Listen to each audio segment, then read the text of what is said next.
जय जगन्नाथ नमस्कार। आज मु आपण मानकु विज्ञान संबंध रे चारोटी प्रश्न कहबी से गुडिया कौन कौन आसंतु जानिबा। क्वेश्चन नंबर 1, पृथ्वी पृष्ठरु केते दूर जाए वायुमंडल व्यापी रही? उत्तर हेउची 1600 किलोमीटर। क्वेश्चन नंबर 2, वायु रे केउ गैस रो परिमाण अधिक? उत्तर हेउची जबक्षारजान।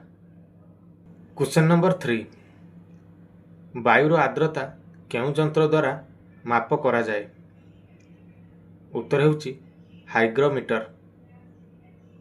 क्वेश्चन नंबर 4, वृष्टिपातर परिमाण केउ जंत्र द्वारा माप करा जाए? उत्तर हेउची रेनगज।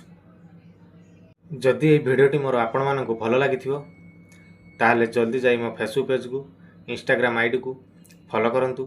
जदि आपण माने यूट्यूब रे देखुचंती मो यूट्यूब चैनल को सब्सक्राइब कर दियंतु, लाइक करंतु, कमेंट करंतु, शेयर करंतु।